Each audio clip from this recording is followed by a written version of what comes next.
kaum kafir Quraisy sampailah pada puncak kemarahan mereka atas dakwah yang dilakukan oleh Rasulullah. Mereka pun mengundang petinggi-petinggi kafir Quraisy untuk berkumpul rapat apa yang harus dilakukan untuk menghentikan dakwah Rasulullah. Iblis ikut hadir dalam pertemuan para petinggi Quraisy dengan menyamar sebagai salah satu petinggi Quraisy dari Bani Najib.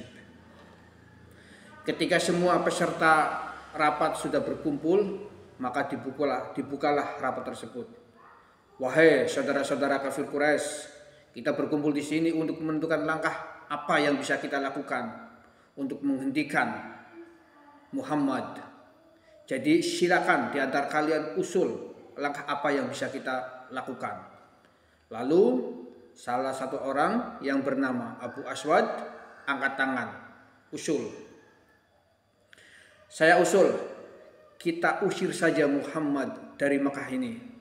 Terserah dia mau pergi kemana. Yang penting dia pergi dari Mekah ini dan tidak kembali lagi.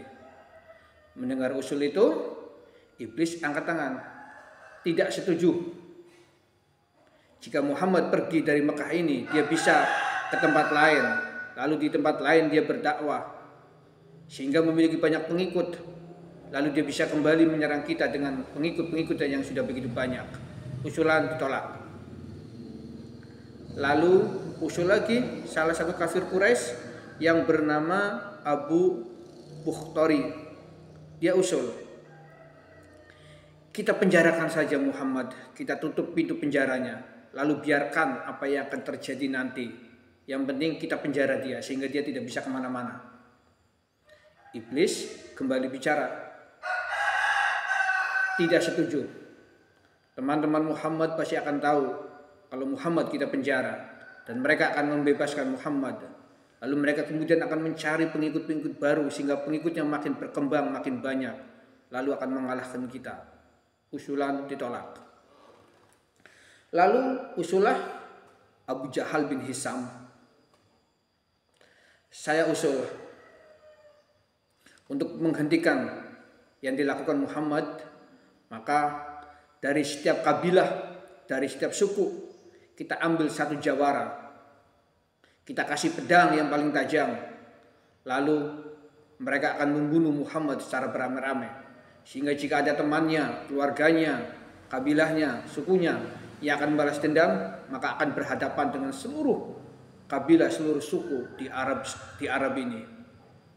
Mendengar usulan ini, iblis girang. Saya sangat setuju dengan usulan ini. Ini usulan yang sangat bagus. Kita jalankan usulan ini. Nah, sahabat, dari cerita ini bisa kita ambil kesimpulan pertama, iblis itu bodoh sesungguhnya. Ternyata ada yang lebih licik dari iblis, ada yang lebih punya pikiran brilian dari iblis, yaitu Abu Jahal bin Hisam. Yang kedua, dalam menjerumuskan manusia, iblis dan pasukannya, bala tentaranya tidak hanya meracuni pikiran kita, tidak hanya masuk ke hati kita, mempengaruhi hati kita, mempengaruhi pikiran kita. Tapi jika memang diperlukan untuk hadir di alam nyata, karena alam mereka kan hidup di alam gaib, jika memang diperlukan hadir di alam dunia, di alam nyata, dalam bentuk apapun itu, akan mereka lakukan. Jika itu bisa untuk menjerumuskan manusia. Hadir sebagai apa? Sebagai apa saja yang bisa mempengaruhi. Bisa hadir sebagai sosok orang soleh, bisa hadir sebagai sosok Nabi Khidir, bisa hadir sebagai sosok Syekh Abdul Qadir Ar-Jailani dan lain sebagainya. Bisa, iblis bisa hadir menjadi siapapun. Yang tidak bisa kan menyerupai Rasulullah. Bahkan iblis pernah menampakkan diri dalam bentuk cahaya yang begitu indah, lalu mengaku sebagai Allah, sebagai Tuhan. Nanti kita ceritakan di lain bab.